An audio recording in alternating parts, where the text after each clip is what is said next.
Rumor has it that TikTok is preventing people with disabilities showing up on feeds.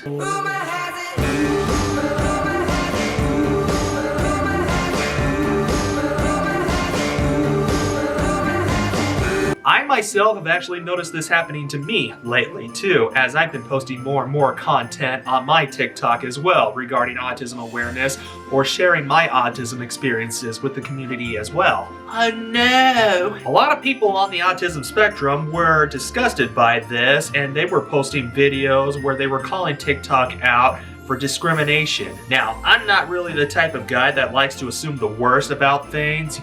So normally when I hear a rumor, I want to do my research and my investigation before I believe that to be a fact. I was doing some research earlier and I read an article stating that the reason why TikTok is preventing people with disabilities to be seen on feeds is because they are trying to protect them from being bullied. 'Tis the season to be bullied. Fuck a la la la la la my life. Now, it is true that people with disabilities are prone to being bullied because of their vulnerability and because of people's ignorance. And social media is like the most popular place to get bullied. It's easy for people to bully people online because all they have to do is hide behind a screen while they throw insults at others. However, I do not agree that making people unseen is the best way to go about this. It's beginning to look a lot like ableism. Everywhere you go. I mean, if you think the answer to prevent yourself from getting hurt is just to not be seen at all, then you might as well just have no life, right? Hey, I'm just calling to let you know that I can't come to work ever again. There's new rules saying that people with disabilities have to stay home and not be seen to protect themselves from bullying. Best of luck to you.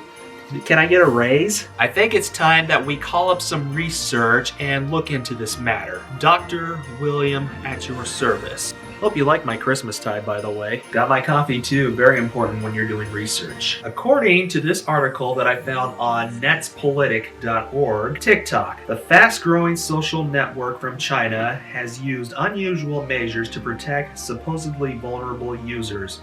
The platform instructed its moderators to mark videos of people with disabilities and limit their reach. Queer and fat people also ended up on a list of special users, whose videos were regarded as a bullying risk by default and capped in their research regardless of the content. Wow, do they really even have the rights to do that? Moderators were instructed to mark people with disabilities as Risk 4. Just when you thought COVID couldn't get any worse, we had to be quarantined to protect ourselves from getting the virus, and we had to practice social distancing to protect ourselves from the virus. Now, disabled people have an extensive quarantine and an extensive social distancing. Warms my heart that TikTok is looking out for us. Looks like now we're just gonna have to start paying TikTok for views. Please consider contributing to us at TikTok so we can continue protecting these people from what we're doing to them. As a result, if these videos exceeded a certain number of views, they automatically end up in the not recommended category. Such a categorization means that a video no longer appears in the For You page, which the user sees when opening the app. The guidelines also gives examples for users whom this applies: facial disfigurement, autism, and Down syndrome. Moderators were supposed to judge whether someone has these characteristics and mark the video accordingly in the review process. On average, they have about half a minute to do this. Wow. I'm gonna need a whole lot of ice cream because I don't drink. Alright, so what is it about TikTok that we love so much? Well, TikTok is just a platform where people can just have fun on, okay? Where people can, show off their talents, their creativity. TikTok can be used to educate others, it can be used to share news, it can be used to entertain others. But it is true that people are taking TikTok way too far. Some people like to use TikTok as a dating app or a hookup app. Some people on TikTok are so desperate to get tons of views on their videos that they will do something stupid to get the attention that they're looking for. A beautiful sigh I'm having today, walking in a winter full of shit. Listen, I know for a fact that you do not have to be disabled or fat or disfigured to be a victim of bullying, okay? Bullying happens to people regardless of who you are. One of my favorite TikTokers, the guy with the hair, he's known for coming up with these hilarious songs for struggles that we as adults deal with in life. He actually made a song saying that he is here thanks to all the Karens and the Kevins. Basically what he's addressing is that no matter how much you hate him or bullying him, he's not gonna back down. I fucking love my haters, I really, really do. And if you are one of my haters, know that I love you. You can talk all the shit you want, you can even call me names, but I don't lose sleep over stupid people or play your fucking games. If it were not for your hate, I wouldn't be where I am. You motivate me, so I say thank you, Kevin and Karen. Thank you for the time you took to try and start a fight. Now you can get back to hating your pathetic life. I have a lot of female friends on social media that deal with creeps messaging them for sex. And let's talk about these women and what they deal with in real life. You take a very attractive woman who's going to the gym to work out, and she has a number of guys staring at her while she's working out. Do you really think that she's trying to draw that type of attention to herself? No, she isn't. She's just going there to work out. But it's not her fault that guys are drawn to staring at her and hitting her up for sex. That is not something that she has control over. Would it just be better if she never went to the gym? Yes, she has the option of staying home and working out and getting in shape too, but life is not fun when you isolate yourself. Isolation is not the answer to anything, okay? Something that I am always telling people is that don't worry about getting hurt. Worry about how you're going to deal with that hurt. So let's take a look at that woman who goes to the gym and is dealing with guys staring at her or making inappropriate comments to her. She can either politely ask them to stop staring at her or leave her alone, or she can go up to the front desk and report those people. The gym is meant to be a safe environment. TikTok is obviously meant to be a safe platform. That's why there needs to be consequences for bullying and harassment. I got an idea. From now on, when I go out, I'll just wear my Darth Vader helmet so that people won't know that I'm disabled. Wait a minute. Isn't Darth Vader disabled as well? Alright, well, let's talk about bullying, shall we? What do we know about a bully? A bully is someone who is miserable and is out looking for other people to make miserable so that they don't have to be alone in their misery. And bullies usually target people who seem to be weak.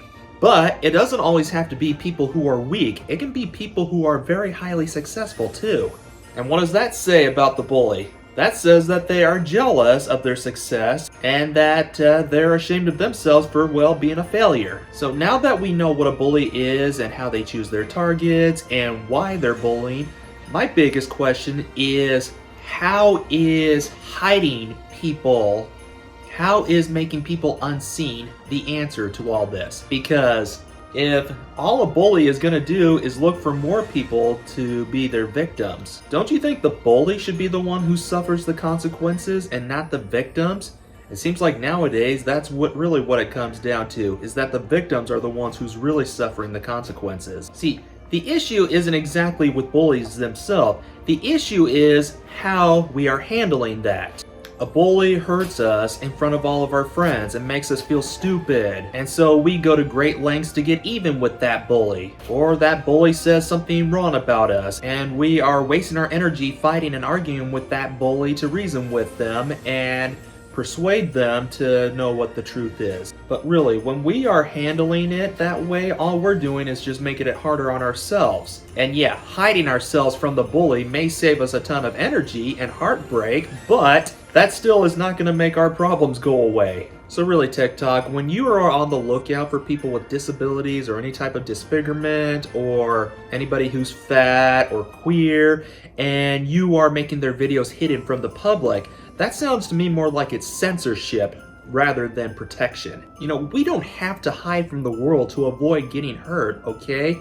We can actually take action to ensure that it doesn't happen again. You know, I deal with trolls all the time on my social media stuff, and the way how I usually deal with them is that I laugh at them, okay? I'm serious. I think it's funny that people are going out of their way to make someone miserable just because they themselves are miserable. And I won't lie, there have been some trolls or haters on my TikTok videos where I have made response videos to those disrespectful comments, where I am basically calling them out and making them look bad. See, a bully's goal is to make you miserable. But if he's making you laugh, then obviously he's failing. So what it comes down to is building resiliency. Now look, I am totally well aware that, mean and disrespectful comments on the internet can be extremely hurtful.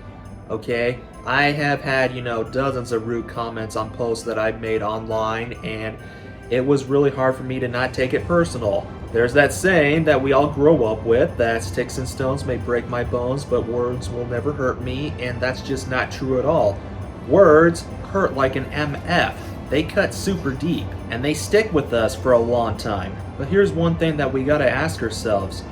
When a person says something horrible about us, how well does that person know us versus the people who do know you and are true to you?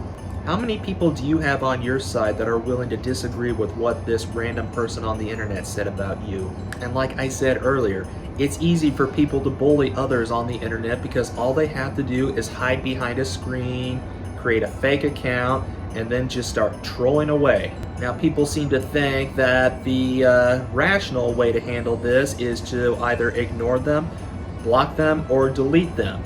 But bullies are really picking up on how people are going to handle them, that they are looking for new ways to adapt. So if I were to block a troll on the internet, then that troll may resolve to making a new account and trolling me again. If I were to ignore a bully, a bully may just keep on persisting and persisting, harsher and harsher until I crack. So I don't think hiding people with disabilities is the answer. I think teaching people with disabilities on how to handle this is the answer. People with disabilities deserve to be seen, okay? They should not have to hide and be ashamed of who they are.